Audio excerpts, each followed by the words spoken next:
everybody, and welcome to this month's Wonder webinar.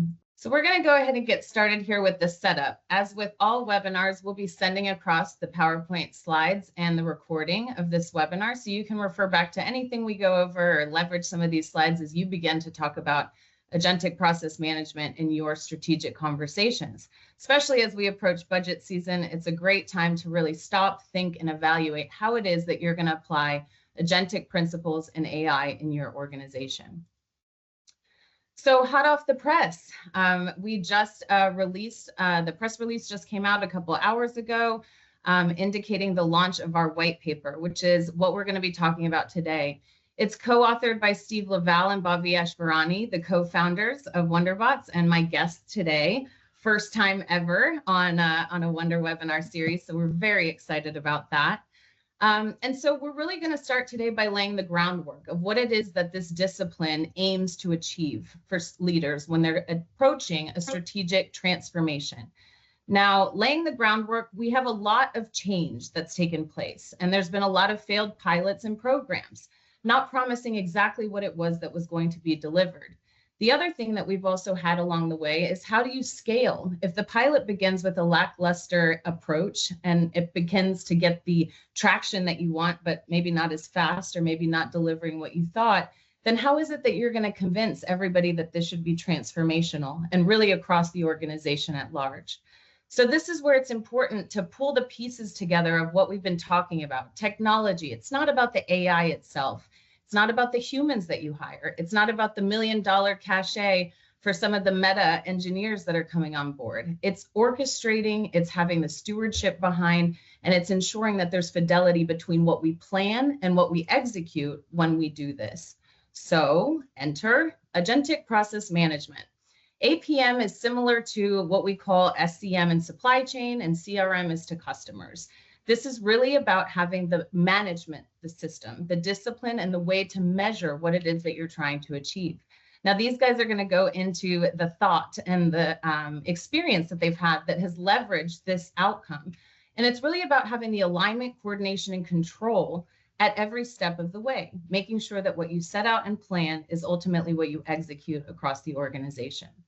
So as we begin to talk through APM, this new discipline, the white paper that you can download at the end of this webinar, we'll be going into 3 important layers, these concepts that we have put into the white paper. And these guys will talk about how they whittled this down to kind of the 3 key components. Orchestration. This is about the orchestration truly of the technology. We've seen this. We've seen a lot of different examples of this in the market as of late, and really trying to figure out how to pull together all the applications and all the platforms that organizations have already procured. Fidelity, again, is about making sure that what we aim to agree upon is what we execute and what the outcome looks like. And every step of the way, ensuring that there's milestones, ensuring that they're making sure what we call pulse tracking, and making sure that we're aligned every step of the way so that the outcome is ultimately what we planned and set out to do. And stewardship, of course, Steve will touch on this, the importance of stewardship over sponsorship. No longer is it just about a project, it's about a transformation. It's truly digital transformation and understanding what the future of work looks like. It requires leadership, it requires oversight, and it requires accountability, which is the difference between stewardship, as we'll learn a little bit more of. So why is now the time for agentic process management? There's a whole bunch of different tools and technology across the organizations now. There's a lot of migration attempts, cloud migrations, infrastructure to be able to support the oncoming technologies. It's really a good time to pause, reflect, and really think about the strategy. There's also a time for leadership to begin to be accountable again. Stakeholders are trying to understand, what is it that we're going to get out of this? What have you done for me lately? And continuing to make sure that the value engineering matches what we aim to do. And then, of course, we have different ways of managing bots today. But as they begin to have agency, thoughts, how are we going to manage that? What's the governance in place? So APM is a transformation discipline. It aligns how human and digital AI agents behave, escalate, and adapt in a service of enterprise goals, intentionally and in real time. So with that, as we think through what C-suite leaders need to know, I invite Bhavyesh and Steve to join me, please. And we will go ahead and get started as we get spotlighted. Hello, Paula. Hello, hello. So as we get you going, you're the first one spotlighted, so I'll start with you. Bhavyesh, co-founder, affectionately known as the CEO of Bots. Why don't you introduce yourself? Tell us a little bit about how we got to this place in digital transformation at WonderBotz. Sure. Thank you, Paula, and hello, everyone. So again, absolutely delighted to be here and kind of looking forward to the discussion today. A little bit about me. It feels like a lot. I have almost about now 3 decades of experience, right from the early days of mainframe to a lot of web platforms, a lot of ERP integration, a lot of data analytics, RPA automation, and now the agentic automation. Like my role has been pretty much kind of leading some of these uh, large transformation programs. Prior to founding WonderBotz, I led the automation practice for North America for EY, also advised South America and India. Again, primarily, I would say helping organizations navigate through this complex change. And agentic automation is another complex change which is happening, and I'm glad it's happening in this era now, especially how it impacts different sectors and so on and so forth. At WonderBotz, again, we have been always focusing on delivering value using automation. A lot of RPA, I would say, and now with agentic, I would say a lot of shift is happening. And today's discussion is going to cover a lot about how do we use orchestration, how do we use a lot of the judgment logic around it, how do we use the agentic way. We're going to talk a little bit about that. And I think that's been a lot of the, I would say, foundation behind the agentic process management framework and the management discipline. And I'm excited to be here with Steve and you talking to and sharing some of those experiences we have learned from our clients today. Yes, fantastic. And congratulations on the launch. I'm so excited. I know we have tons of downloads already, so I'll have a lot of work to do when we hang up here today. Steve LaValle, the brains behind this operation. You've been working in consulting for a long time. I have a few deck surprises for you too later in this presentation, as per my usual way of surprising you. But one thing that has always stood out every time you introduce yourself is how you've been monetizing technology for clients. We are always aiming to ensure that what they procure is going to be something valuable and adds to the organization. So introduce yourself and how those experiences that you've had along the way have really shaped, the importance of the discipline we're going to talk about. Thanks, Paula. Appreciate being here today. And Bhavyesh, good to see you as always. We are kind of arm in arm most of the time, but not often on the same webinar. So for my background, as you have correctly pointed out, so I'm a co-founder of WonderBotz, and I jokingly take the title of CEO of Wonder at WonderBotz, which basically means that I work a lot with the clients in the market to help them transform. So my background, my 30+ year background as well, has, and it's scary how it becomes 30 very quickly. I've always been helping clients improve their businesses, their operational businesses, and transformation. Generally, a technology or a new technology has been a key catalyst. So if you could imagine way back when CRM was a new thing, I was front and center on that. Years later, when business analytics and optimization became very important, I was front and center in that, both in cases global sort of strategy leadership roles for PwC and then IBM. Later, when RPA came in place, Bhavyesh and I, that's where we met up with one another, happened to be at EY.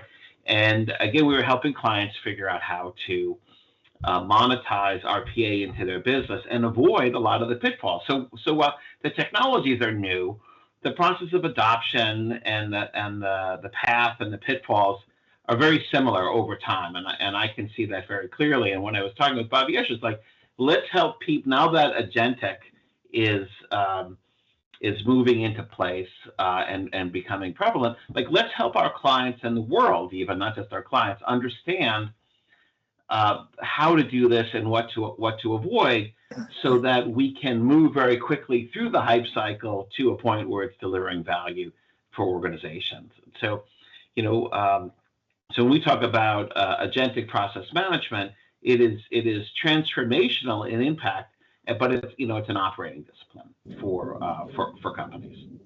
Yep, no, absolutely. So before we just dive into some of the details, in plain terms, Steve, what is APM? What is Agentic Process Management in plain terms? In plain terms, that's always hard to say it. If you give me a lot of time, I could give you a big definition. You want it short, it takes time to sort out. And that's the beauty of asking the question that way. Yes, well, so like just a little context here around what it is. So AI and AI agents have really proliferated,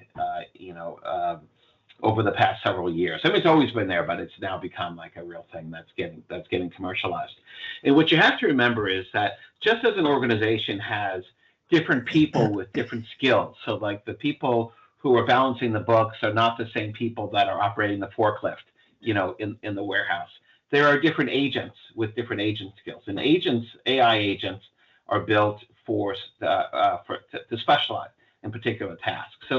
So when you look at now, you've got people working side by side with a variety of people working side by side with a variety of agents, and of course the bots that we're familiar with are still there, operating in many cases. You now have a need to coordinate across those. So that's why we put together the APM as an operating discipline, as you set up. Just as supply chain as SCM as an operating discipline, CRM as an operating discipline. We're putting forward APM as an operating discipline that ensures that all these agents, the people agents, the AI agents, the bot agents, are acting in alignment to achieve the goals of the company. So that that is in the plainest speak. It's not. We don't talk about it as a technology. It uses a lot of technology, but it's not a technology. It's a real-time discipline. So we're not looking historically at what happened. We're managing in the moment across all these multiple agents to deliver the outcomes. And then of course it's built on the three layers you described before: orchestration, fidelity, and stewardship. So there's a concept, Steve, and this is going to go back to you, that's mentioned in the white paper, and it's execution drift. And this is where I'm going to surprise you, and we love a good Steve LaValle reaction with this slide. Okay. Now, as you can see, we have the unseen risk, execution drift. We're straying from the origin, straying from the budget, straying from execution and anticipated ROI. So while I admit this is a work in progress, since Gartner used boat, I liked drift, and I thought I'd see what that looked like. So why don't we talk a little bit about what we call execution drift, because it's an important concept. It's the main risk that we want to help avoid in setting up the right parameters up front. Yeah. So drift is one of my, I love all the layers, but I love the concept of fidelity and drift. So to think of it as opposite sides of the same coin. So fidelity, as we're using here, fidelity means truth. Means like being true to something, and drift is not being true to something. So when we talk about fidelity to strategies, are the processes delivering the strategy? Is the fidelity there with the strategy, or is it not? And there's always been a concept of fidelity and drift, although we're kind of calling it out here very explicitly. Drift in this context is super important because in the agentic world, everything moves very quickly. So that, it's like if you're running fast in the wrong direction, you're going to end up someplace where you don't want to be. So think of fidelity as like your gyroscope, and to keep you on the course. In the past, if you imagine like a track that you're running in a circle around, in your head, like those days are gone. There is no single track where speed, we want to go around the track faster. Now there are so many different branches and subpaths and alternatives that each agent is making individual decisions along a long-running complex process, so that, and at the end of the day, we want to end up in a particular place that the company has determined is like super valuable for them. So if we don't have the concept of fidelity as a compass all of these independent decisions, each made with well intentions by the agent at hand, could bring you someplace else. So think of it just like if you're a community bank versus a large global bank. Okay, so how they make decisions on loans are very different. So that's so you can't take the objective of one and apply it to the other, because it would be completely inconsistent with their, well, other than the risk match, but it would be completely inconsistent with their and that's often what makes stakeholders kind of lose their budget or have to go back to the well again and re-explain and redo the entire planning and ROI phase, is if they're straying from what the anticipated outcome is. And the complexity, as you pointed out, is getting more and more kind of together. So I want to switch over to Bhavyesh. And before I jump over, I want to add one more thing to that thought, to what you're saying. Is like, when people are looking at AI agents now, they're, too often we see it, people thinking they're silver bullets by themselves, and that you don't need the other agents in the mix. And that's what, if you read in the press, you mentioned it in your opening. Oh, this, AI is failing. This is failing. This is failing.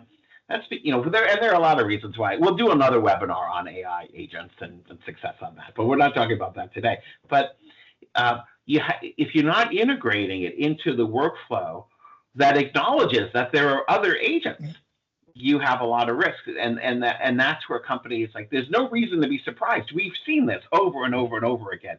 We just have to manage through it.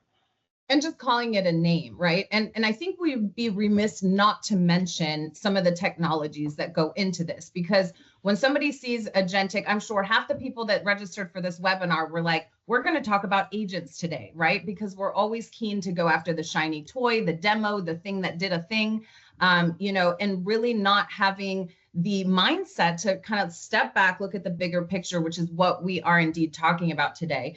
But Bhavyesh, there are some tools and technologies, that we've kind of been thinking through, in what we want to apply to this. And now WonderBotz has built solutions on that, and we'll get to strategic patterns in a moment. But since Steve brought up technology, I think it's good for us to kind of address some of the different technologies that we're seeing in this space, so that we can kind of anchor ourselves to what we're talking about, potentially orchestrating, potentially being, having fidelity around, and potentially stewarding. So what kind of components are we talking about here in this agentic landscape, future of work, if you will? Sure, no, Paula, that's a great point. So again, when we talk about the agentic platform, it's not really one single platform. It's kind of a stack of things. And in fact, as we talked about the three layers, right? The orchestration, fidelity, and stewardship. Again, each of these are important ones. It depends upon who you are and what role you are playing in the organization. You might like one versus the other, right?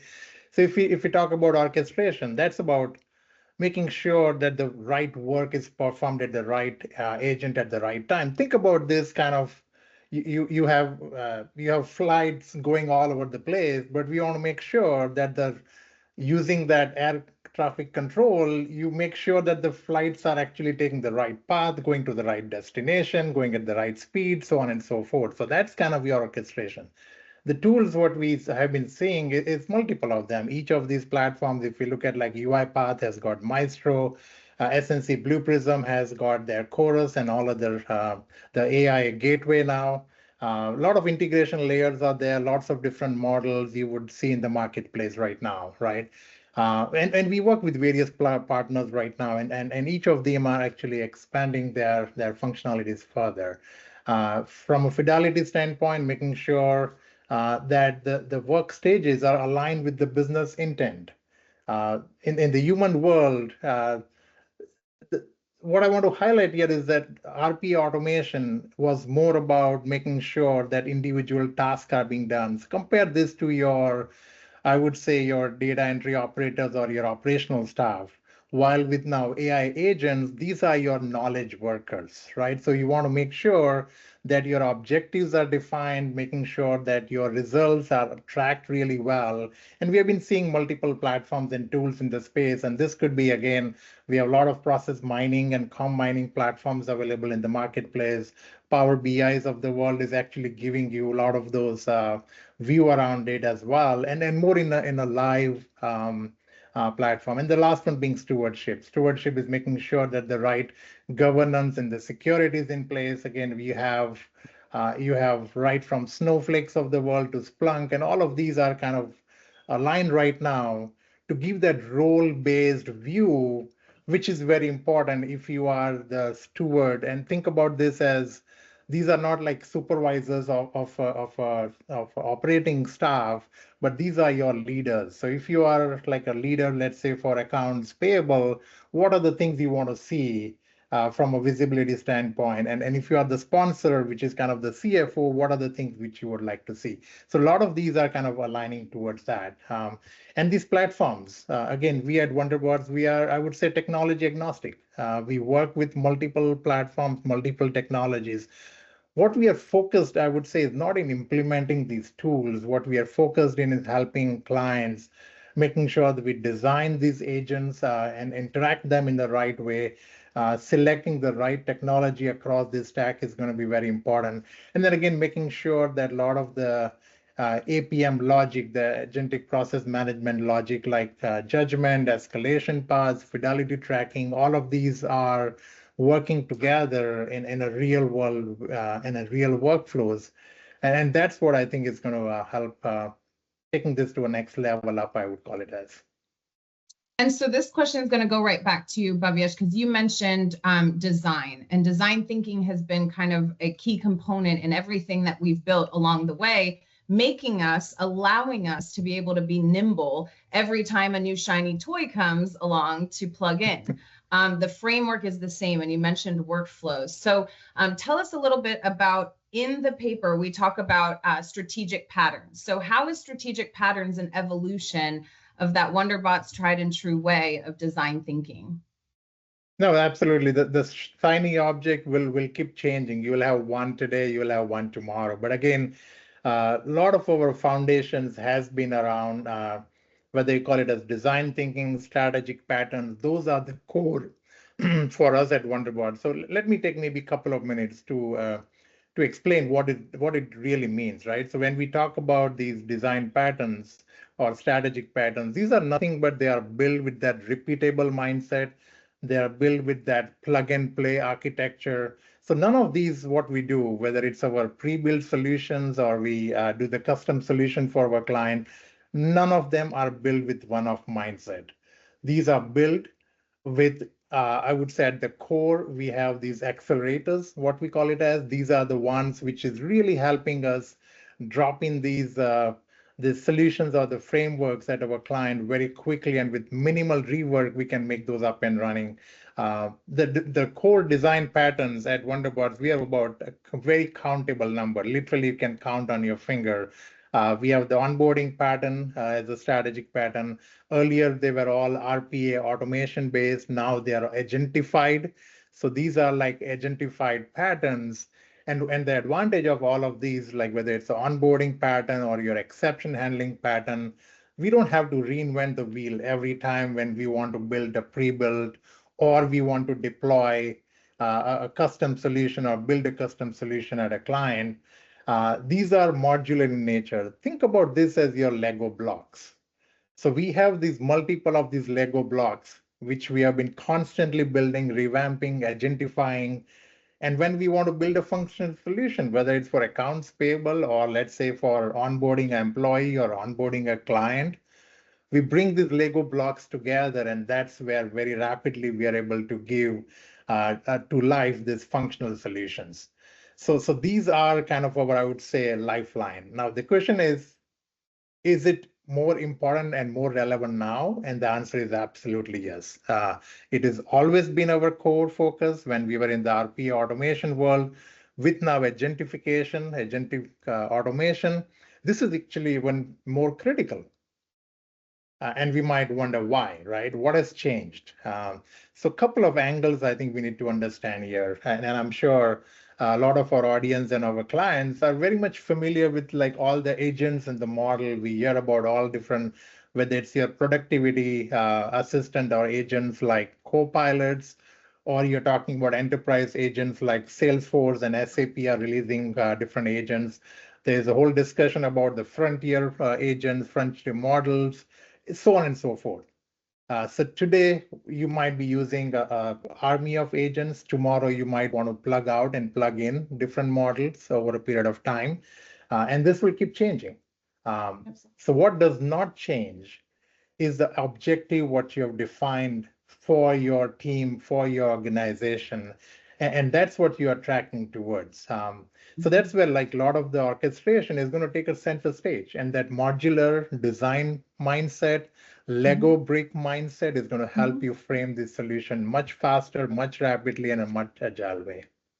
Absolutely. And I think that, we've always been able to deliver very quickly because that's how we build. In the context of the white paper, though, we're kind of giving away our secret sauce and saying that the more complex this becomes, you need to give yourself some predictability, and having, a design framework that's easy to maintain, because all you're doing is kind of pulling things in and out, externalizing, some of the logic. It really makes for the ability to be nimble, to be quick, to change with the times, and to insert new technology here.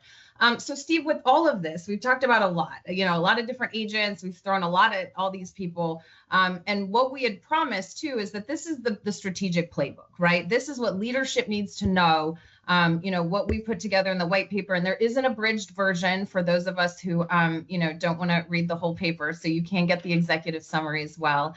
But we encourage you to download this white paper. And one of the things that I think just kind of comes together with all the themes we talk about in this, Steve, is the shift required of leadership.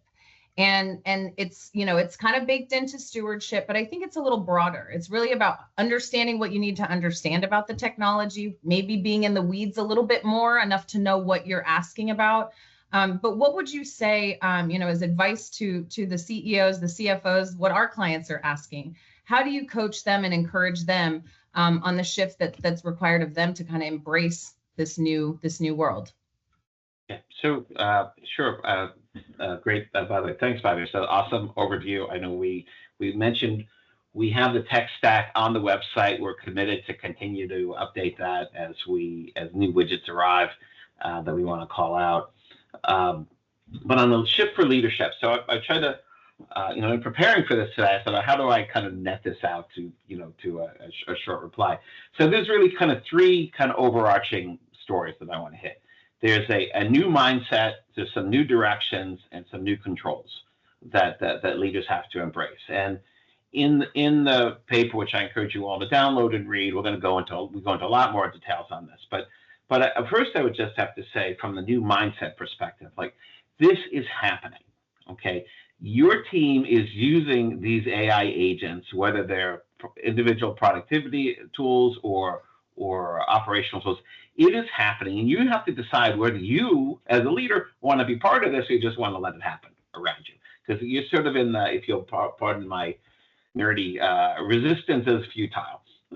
Those of you who get the reference will know what I'm talking about. So now it's a question of, if we want to intervene around the mindset, how do we want to think about things a little differently, right? So it's good that multiple agents are working alongside each other. What we need now is some clarity around the roles and the decision rights and the judgment that can be applied, and how humans are gonna insist in this. So imagine for a second like a workflow. I mentioned loan origination, right? So maybe you have a banker at a branch and somebody comes in looking for a loan. Okay, well, we might use an AI agent to help us figure out which loan is best for them and loan features that they want to have.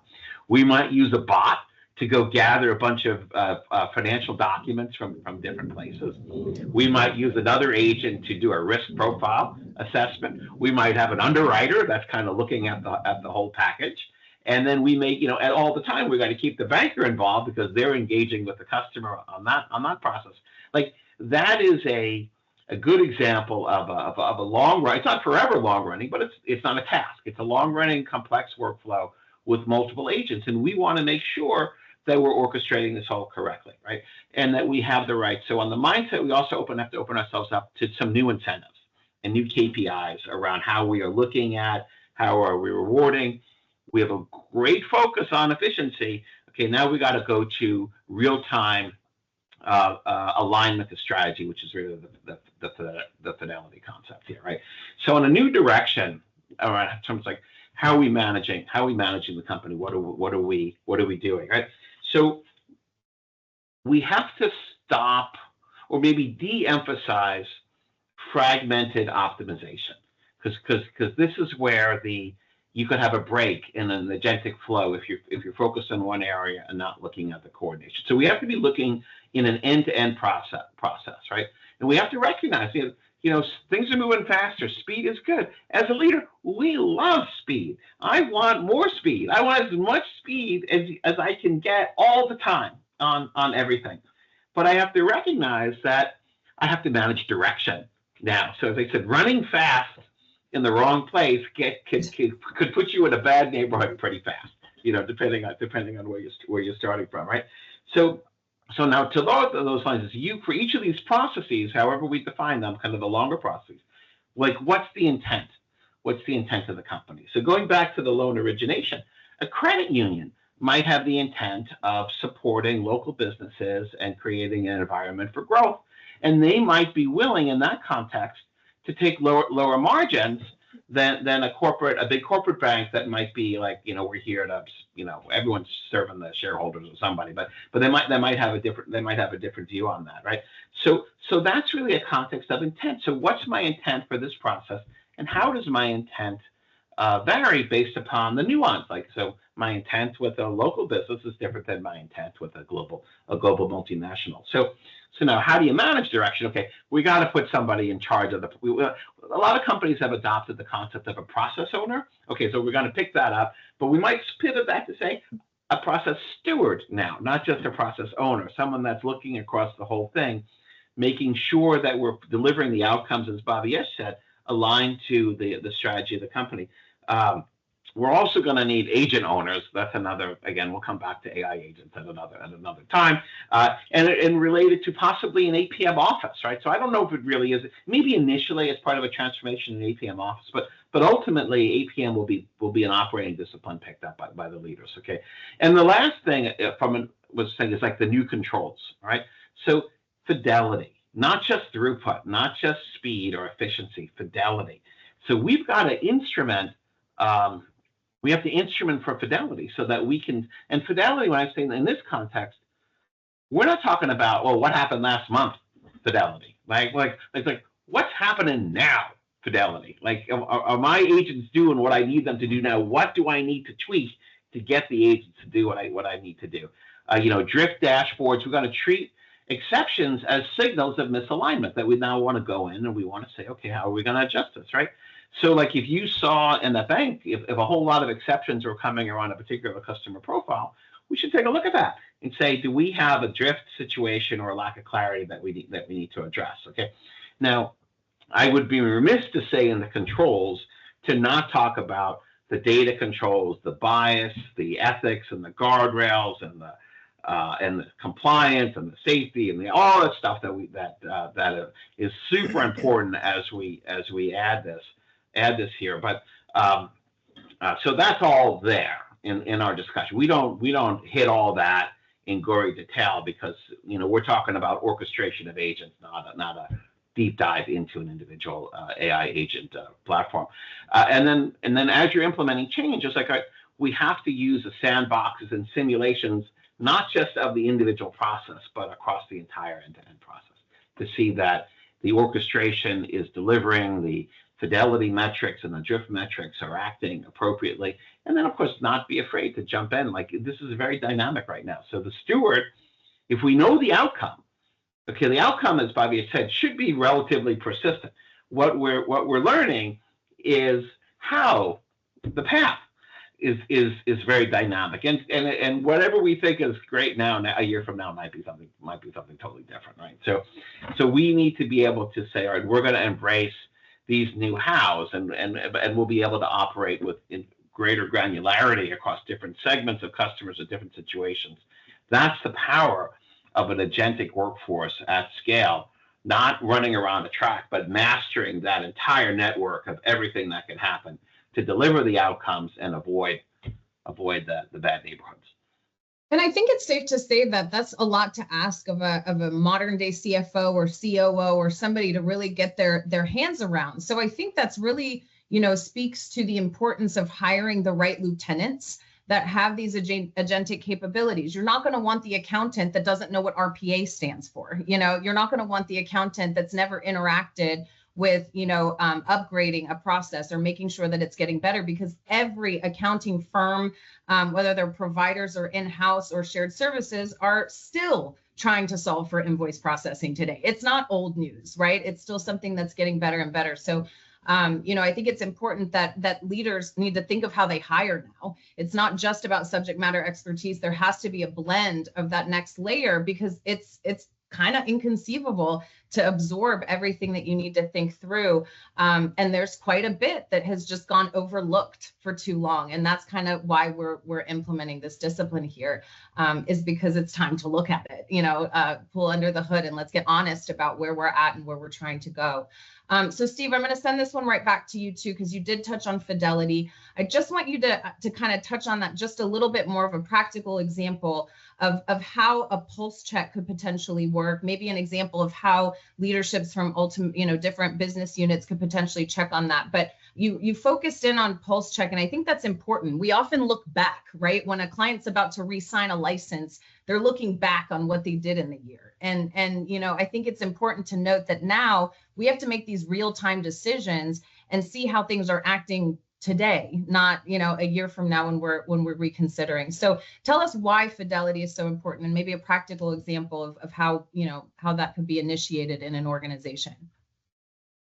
Well, as we've just been talking about,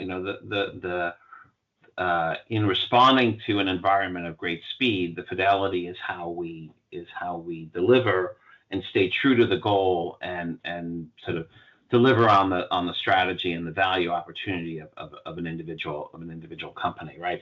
So if you think about it in practice, maybe at an execution level, right?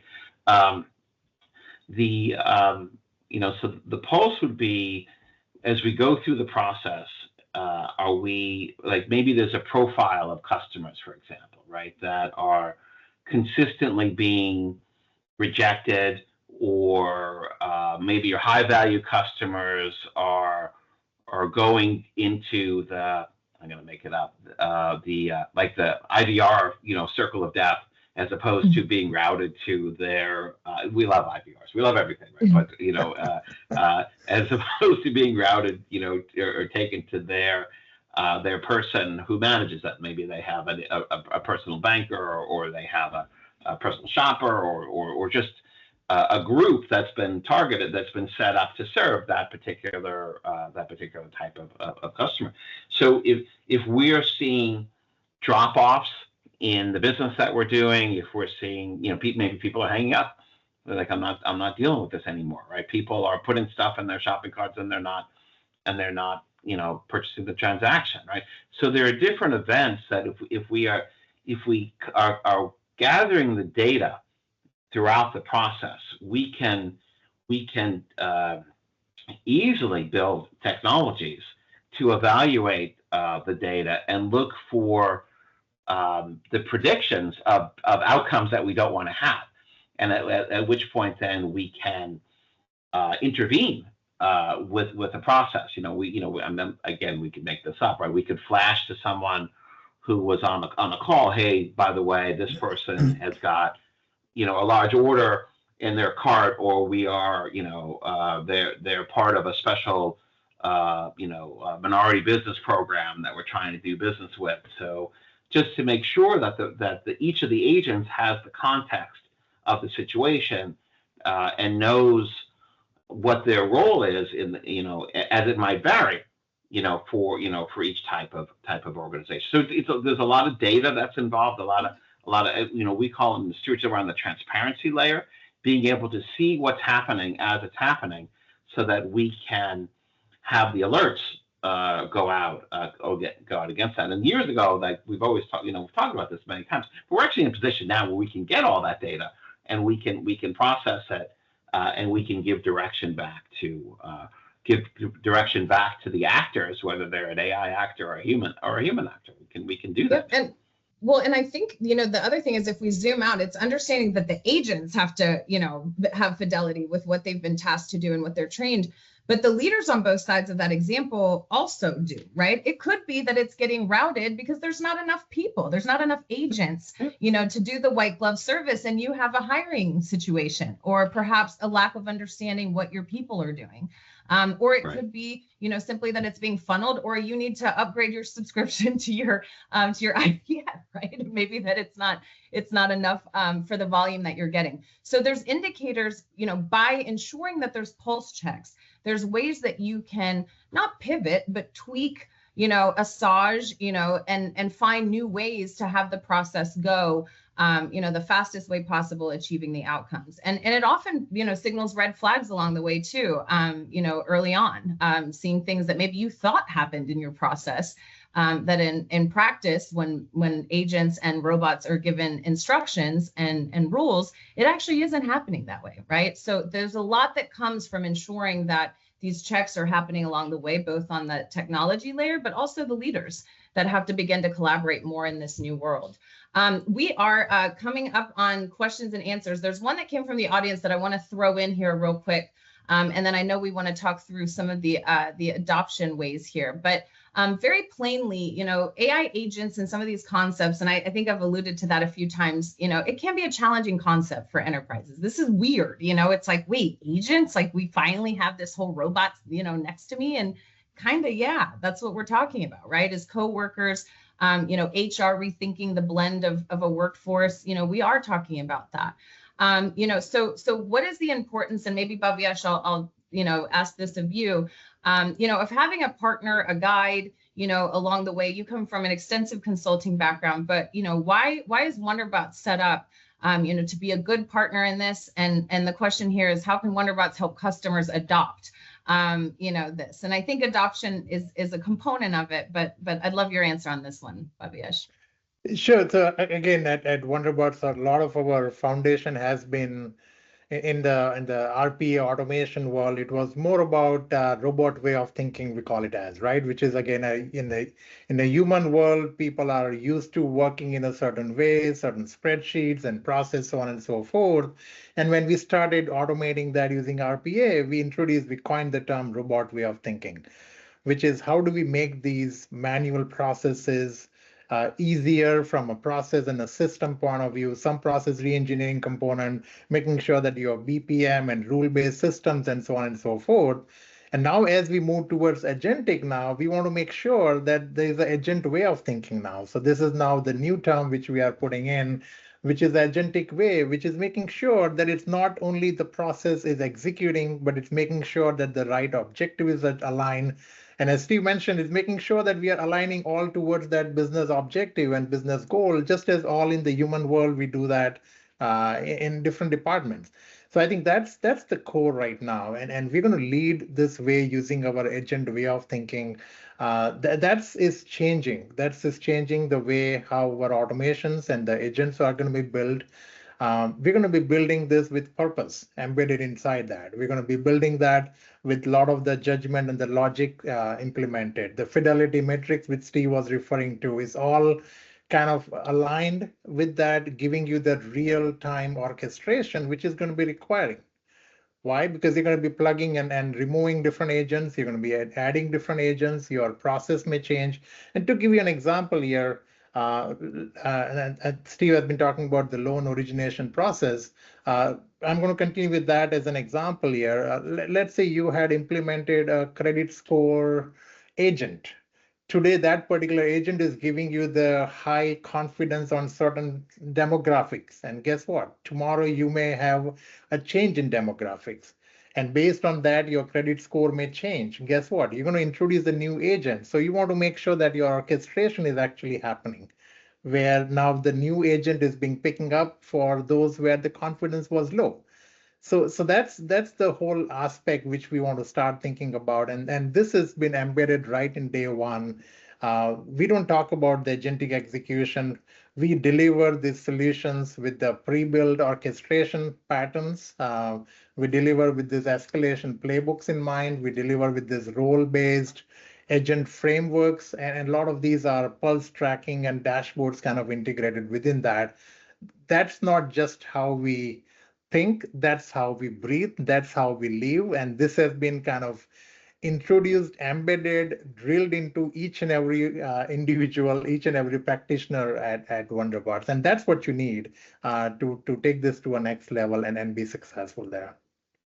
Yes, we definitely drink our own Kool-Aid, right? And there's a lot of examples where, we build with clients, we co-invest. And I think the lesson here is, I just continue to say this, it's kind of like when my head was spinning with RPA, 10 years ago, I went from process, improvement and Visio diagrams and Lean Six Sigma to wait, they like actually make the line go to the next box. Like these things can do that.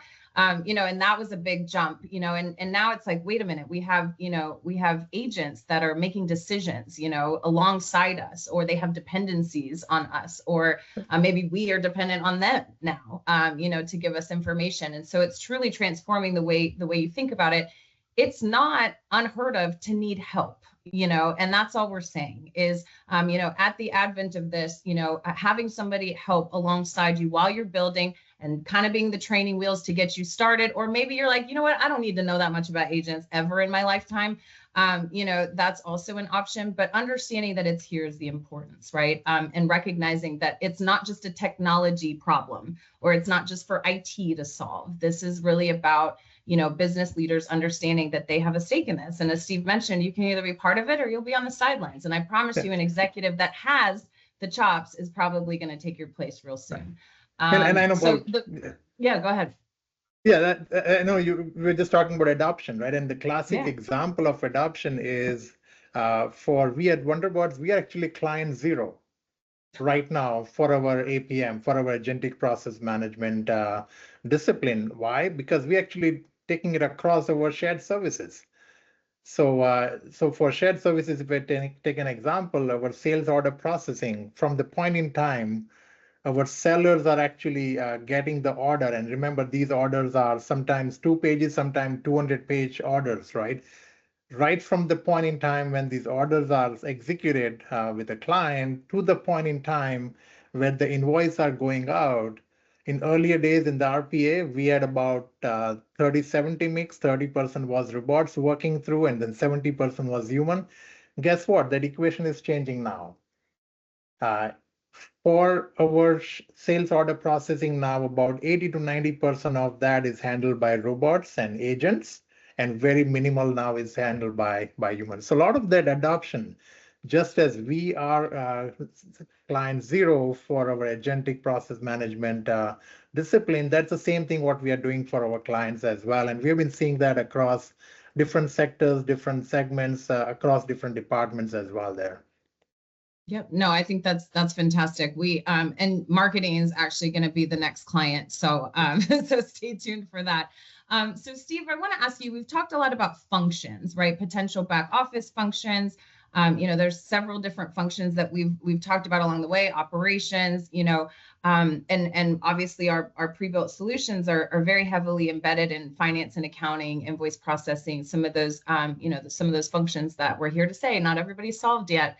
But I wanted to ask you about industries. As we begin to have these conversations with prospects, with our partners, clients that we're helping, facilitate conversations with, our clients kind of asking the new things, who's really industry-wise kind of adopting this? Is there anybody that's kind of rising to the top from an industry perspective on adoption? Are we seeing the same patterns we have in yesteryears of technology adoption? What are you seeing as far as industry adoption? And I'm gonna take you off mute. There we go. Sorry, I'm unmuted. Yeah, no, sorry. No, we're still in the early days of APM, certainly, and day one AI agent. It was day one. So it's the day one. But if we look past that, right, and you asked the question, who's adopting AI and AI agents? It would be a shorter answer to say who's not adopting AI in AI agents. So, we see it in the financial services space, which were traditionally an early adopter, supply chain side, as Bhavyesh was saying, order management, vendor compliance, those kind of things. Healthcare, not from a care perspective, but from a claims management and kind of administrative side of that, and then other onboarding and other types of activities. So I think a better way to think about it is who's going to have to go fast, right? And you know, rather than, because again, like we don't think you can, you know, take a pass on this one. So you know, financial services has always been, because of regulatory and competitive pressures, an early adopter of technologies. I mean, they have the double threat that the bad actors use the technologies too. So if they can't keep up with the bad actors, they have a lot of risk, right?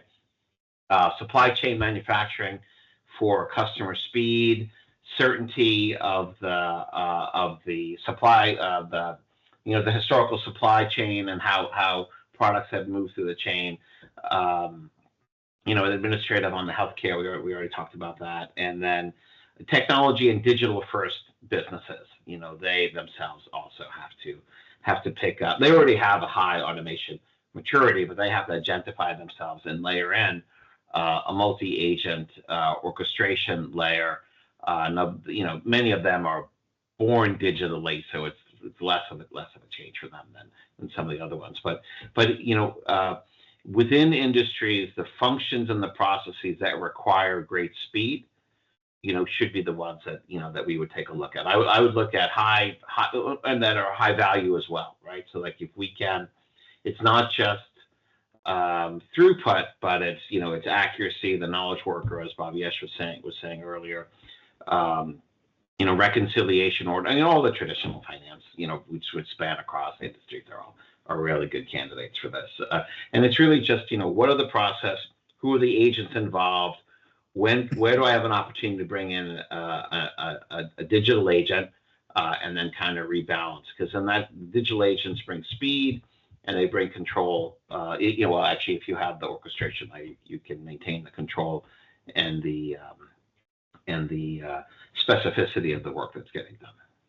Absolutely. And I think in kind of a way, it was a trick question, because the industries that tend to be early adopters are probably the ones that are overdue for a spot check, you know, and applying something like Agentic Process Management to their discipline. You've probably piloted every single document understanding when that came along, every IDP that came along, you know, all the different, you know, layers of process mining that we've been exposed to, you know, every single adjacent technology, as it was called in the intelligent automation umbrella, is probably under your stack. You know, and so it's time more than ever to think it through. So the early adopters, you know, to continue that velocity and that speed, I think it's important. And you mentioned something, Steve, about kind of the technology companies that are born of this. That's even more reason to act with urgency if you were not born digitally, because the competition is that much faster and that much fiercer. So we have a couple of moments left. If anybody has any questions, please put them in the chat here. And I'm going to pull up the contact information for these gentlemen. If you're shy and would like to reach out to them on LinkedIn, maybe later, feel free to use this QR code to connect with them. They'll be happy to answer any questions that you have. And I think we've touched on it, but in a roundabout way, let's just each close out. And Bhavyesh, I'll start with you on, you know, why now? Why the urgency of stopping, pausing, and taking a look at this playbook for leaders today? Why now? My message here is, I think I did not see this coming that fast. If I go back a couple of years ago, we have been seeing our clients, we have been seeing everywhere in the industry right now, lots of agents, AI agents being built. Robots were already there. Humans are kind of less and less now. You want to make sure that you put that management discipline in place. Again, I'm going to do a quick parallel to the CRM, which both Steve and you referred to earlier.